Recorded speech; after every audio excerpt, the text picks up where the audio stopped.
Hey everybody, I'm Robert, and I got a great opportunity to do a fantastic tour with a very important division of emergency management for the state and the federal government. They invited me out just kind of randomly when I found them on Google and sent them an email, and I hope you guys enjoy this fantastic tour. I am here with Jarrett today, and he is part of the Emergency Management Homeland Security team that is based out of FSU. Jarrett, can you tell me a little bit about your program? We have both graduate and undergraduate certificates in emergency management and homeland security through Florida State University and the College of Social Sciences. We offer certificates in unmanned aerial systems. It's undergraduates have to take 12 credit hours, graduates have to take 15 credit hours, with 3 core classes: UAS 1, which is mostly ground school. There's an any flying. UAS 2, which is all flying. It's taught as a weekend intensive class. There's Friday, Saturday, Sunday. Usually about 4 times a semester we get together and the students fly. And then the 3rd core class is UAS 3, which is more of a directed individual study. The students are given a project and a client, and they have the entire semester to fulfill the needs of what their client wants them to do. And what are you studying here? I am the Director of Information Technology and the Director of Special Projects with the Center. I am the lead technical person and one of the pilots for the UAS program, and one of the faculty instructors for the UAS classes. Do you hold a COA to operate out here? Out here, we do not have a COA. The way the COAs are set up now, we don't specifically have a COA for this location, but we do have a statewide and nationwide COA under Emergency Management and Homeland Security. What kind of system are you working with today? Today we're flying a DJI Inspire version 1 with a FLIR XT camera, and we're making several passes for research that we're doing. It's called the TAT, the TAT, the Target Acquisition Test, where we're trying to get a baseline to figure out which type of optics is best for locating a subject when using UAS for search and rescue. Are there any limitations to the type of optical system that you're using? There's a lot of limitations.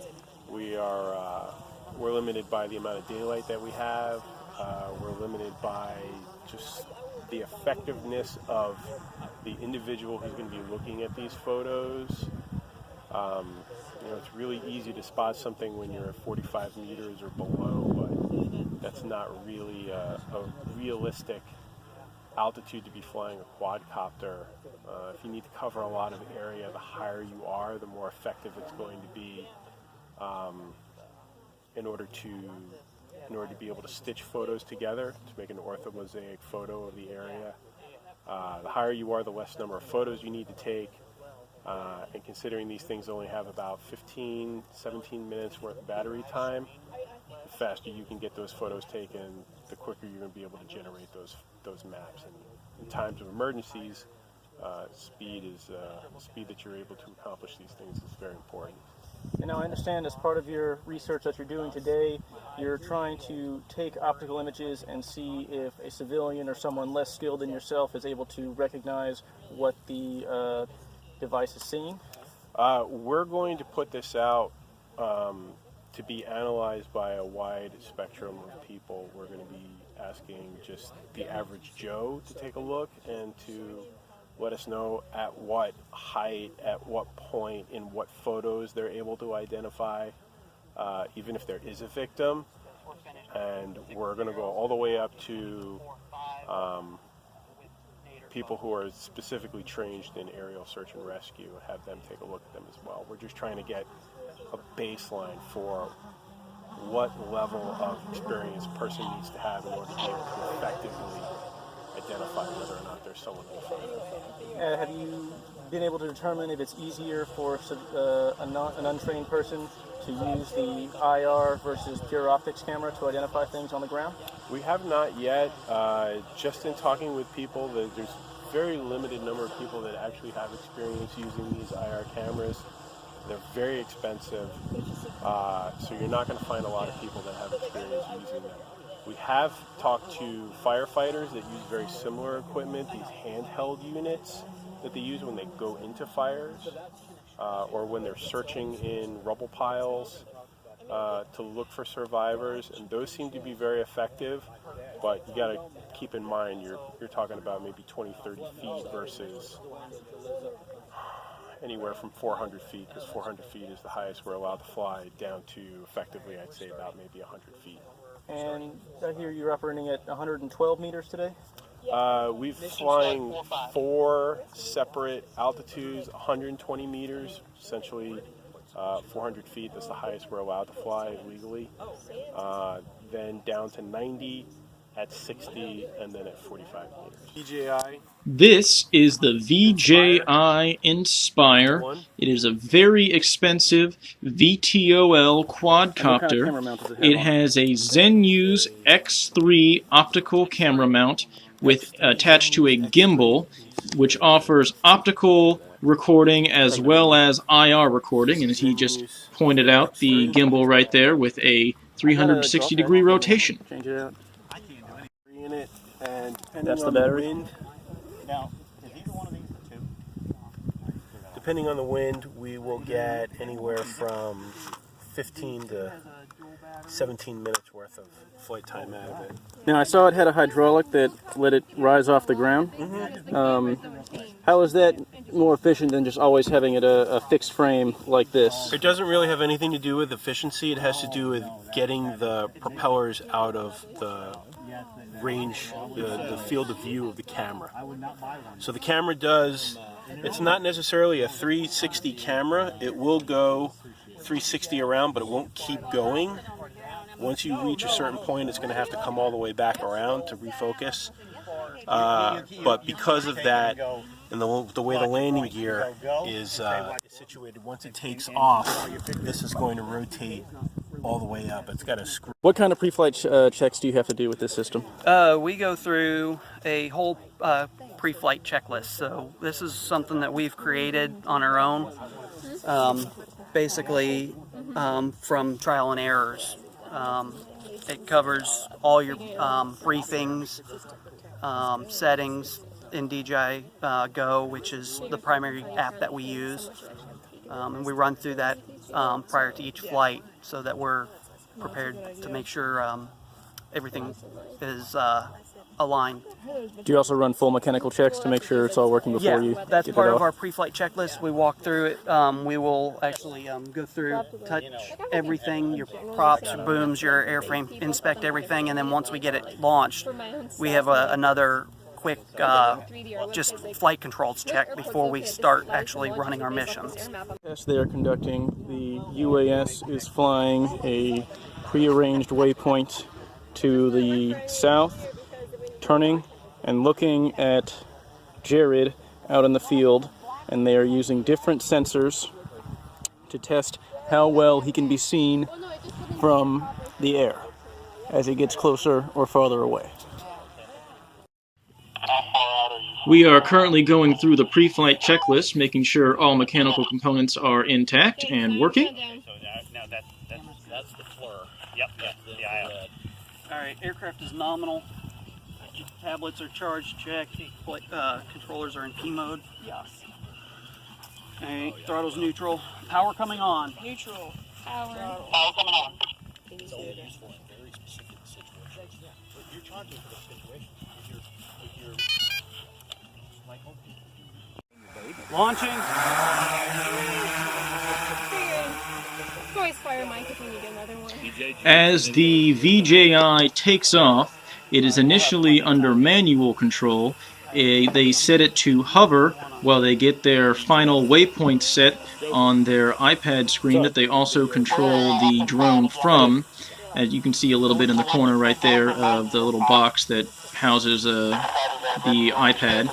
And once everything is set, the drone becomes autonomous and follows the waypoints via GPS to the indicated points as it flies away, and then flies back Now autonomous. to spot the person they have in the field to see if it can pick up the IR signature between the hot field and the person.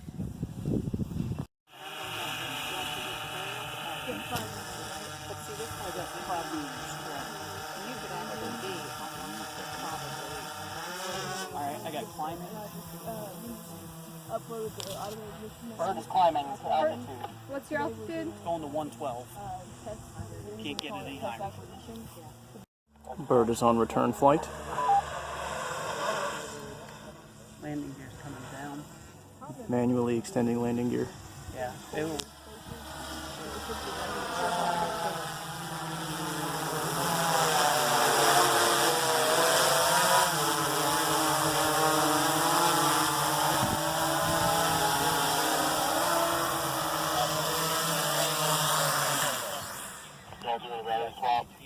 Has any of your research been applied in the field yet for anything you've done out here?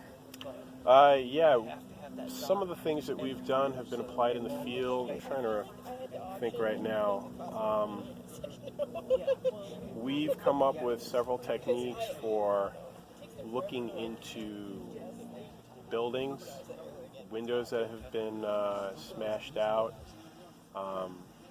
low light situations where we get the bird as close as we feel comfortable getting it, and then overexposing the camera so that essentially what's around the window is blown out, but what's inside of that room can be seen. We've tested that now in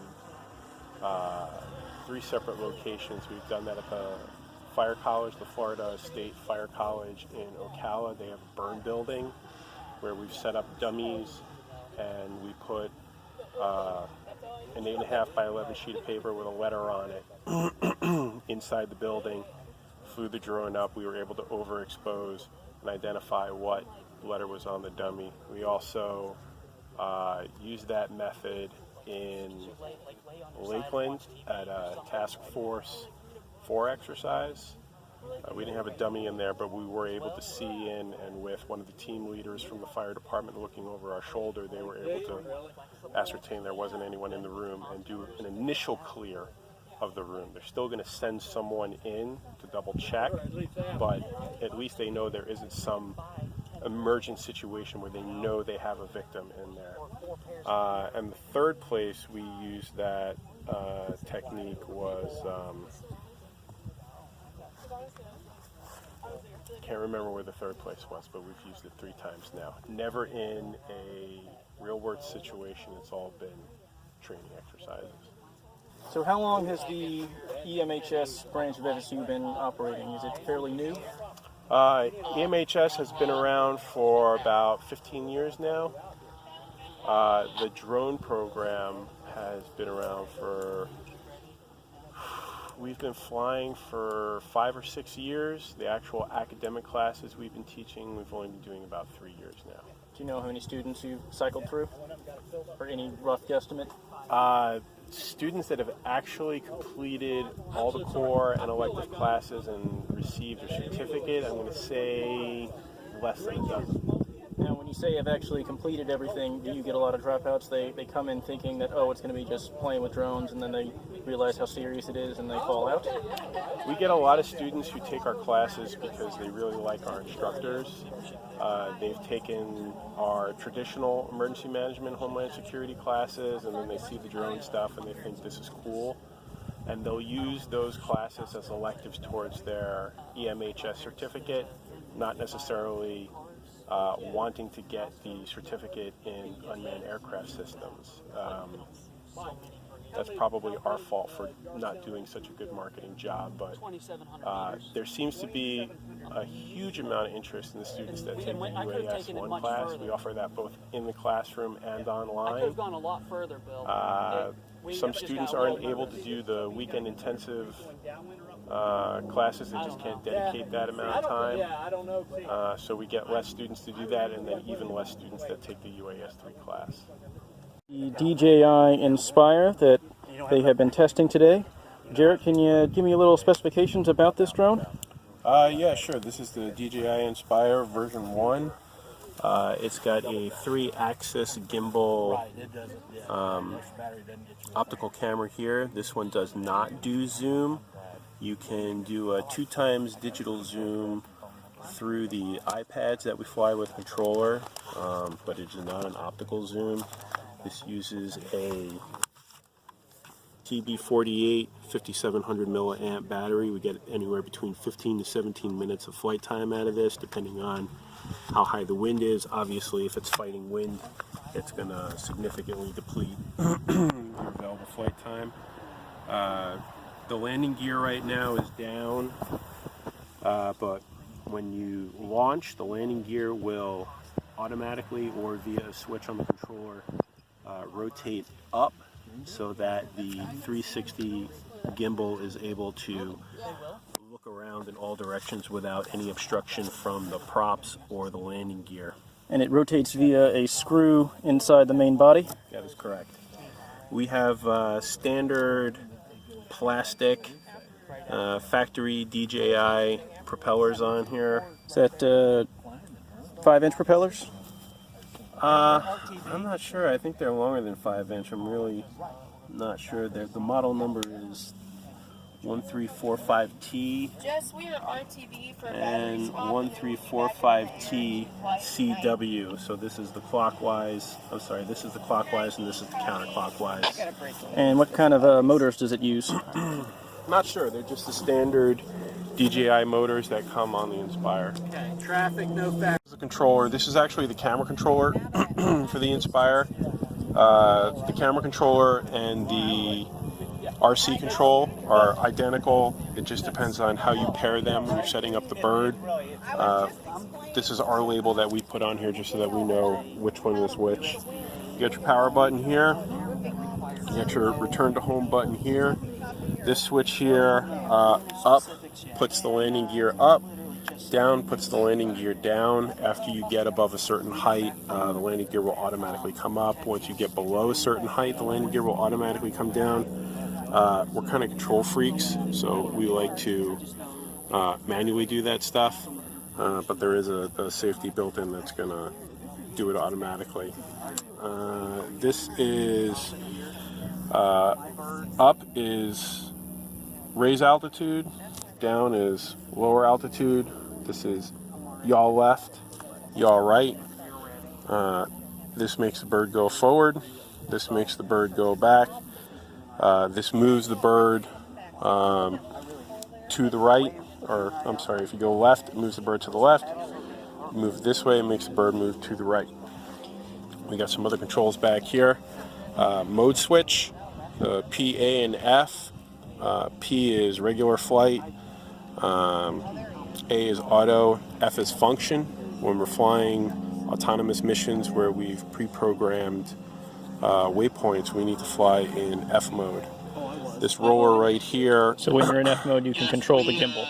I'm sorry? When you're in F mode, you can control the gimbal, which way the camera? It depends which application you're using. If you're using DJI Go, yes, you can control the camera. If you're using something like autopilot and you've told it that you want to stay on a specific point, what happens in that situation is you get the bird where you want it and you tell it to stare at this point here, and then no matter how you move the bird, because the gimbal can move in 3 axes, it's going to stay on that point. You can manually override that. You can slew the camera left, right, up and down, but as soon as you let go of those controls, it's going to go right back to where you told it to stare. Are you currently operating with 2 operators right now on this flight? On this flight right now, yes, we have Mike, who's our PIC, our pilot in command. He's running DJI Go, which is a default application that gives you visual on a map of where the bird is. It'll also give you the camera view. Laura is running as the aircraft operator, or the AO, and she's running an application called Autopilot, which is what is running our autonomous missions right now. Cool. This is a range extender that we use on these controllers. It's takes these omnidirectional antennas, and turns them into directional antennas. Just take it and slide it down over the antennas. That just kind of snaps in there. We've taken the range, we usually get about 1,000, 1,200 meters without these. We've gotten the bird up to 2,000 meters, to just over 2 kilometers. We didn't want to go any further than that for several reasons. Primarily, we couldn't see it anymore. That kind of makes us nervous. And we were worried that we weren't going to have enough battery to get the craft back. So another reason that we like to use these is water is one of the strongest absorbers of RC signal, at least at the megahertz that these transmit at. And trees contain a lot of water, and so when the bird flies behind trees, we lose signal. Having these on helps us boost that signal, and we're able to get telemetry and video back from the bird even when it's flying through trees. And you built this yourself out of aluminum reflective tape? Yeah, this is 3D printed with ABS plastic. We like to use ABS because out in the sun, PLA, polylactic acid, has a tendency to melt. We worked with another partner that designed us some things who printed the parts in PLA, and here in the Florida sun we had it out for about 15-20 minutes, and something that was supposed to be like this suddenly looked like that. It was mounted here in the middle, and everything just kind of melted. So we found that using the ABS plastic, even though it's not as durable, it kind of has a tendency to break a little bit easier. Working out in the sun and in these hot conditions, we have much better results. And then the tape that's on here is just standard run-of-the-mill aluminum HVAC tape, duct tape. So the Emergency Management Department of Homeland Security guys gave me some fantastic ideas for my UAS project for the Outback Challenge. They told me where I can find a catch and release system if I choose to do so for dropping a water bottle for my victim. However, my design incorporates a crash land where the UAV will land due to a controlled land next to the victim that will have a little emergency kit on board the UAS. Because I chose a fixed wing over a vertical system. They did, however, suggest that I drop a streamer before doing the landing next to the victim that alerts the person that there's something going on, and they can run over to where the streamer lands, see the UAV, and then they're more alert to what's going on. Additionally, they told me that VTOL systems are definitely not the route that you want to go for a search and rescue mission because of the limited range and limited battery time, especially if you're searching for a victim and you need just more flight time initially to find the person. They're great. VTOL systems are great for dropping something on top of someone once they've been identified, but the initial search for the person is not the best way to go. You always want to do a fixed wing system that can have a camera, optical camera on it, and you don't need a very expensive camera. If someone's watching the UAS as it flies, they're the ones who are going to make the determination if they see the person and then tell the UAS where to land, even if the UAS is flying autonomously. They were actually testing out there the ability for their camera to spot the infrared heat of a person against a hot field, which is similar to the Outback Challenge needs. If you find somebody out in the desert and you're using an IR camera, how can you pick the person out from the desert versus their body heat? For the Outback project, I chose a Skywalker fixed wing foam body that allows for a water bottle to be attached in the middle of the frame. The most expensive part of my design is the navigation system, or the autopilot system, developed by Micropilot Systems.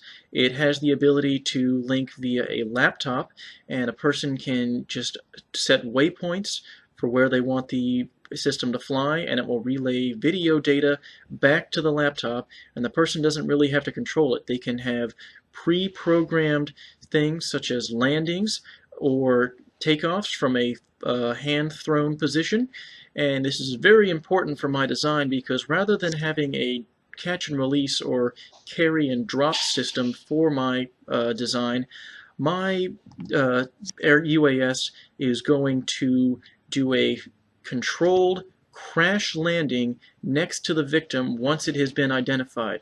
Why? Well, if the UAS has a GPS built on it, and you want to know where the person is, why have the UAS come back to you if you already have to go out and pick the person up? So if the UAS lands next to the person and is built in a modular way that it's cheap and you can just replace a broken wing or something very cheaply, well, why have it come back to you and you have to go out and find the person anyway? Person stays next to the GPS or next to the UAS, and you go out and pick them up along with the UAS. This also eliminates the need for having a drop system to drop the water bottle on top of the person. The water bottle is, or water pack I should say, is attached to the fuselage, so it keeps it streamlined and aerodynamic. It doesn't allow for any things to catch on it, and it's just a more efficient way to deliver the water to the person. In addition to this, with the thing landing next to the person, you can have instructions that, hey, this is a rescue vehicle, you will soon be rescued, which will really set the person at ease rather than having a UAS fly over them and then they see it fly away.